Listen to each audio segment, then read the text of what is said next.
Bir ay doğar ilk akşamdan, geceden neydem neydem geceden. Şavkı vurur pencereden, bacadan dağlar kışımış, yolcum üşümüş, nasıl edem ben.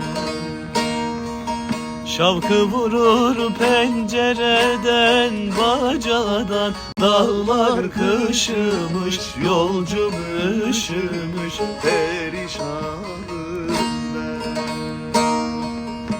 Uykusuz mu kaldım dünkü geceden, neydem neydem geceden. Uyan uyan yar sineme sar beni, dağlar harami açmaya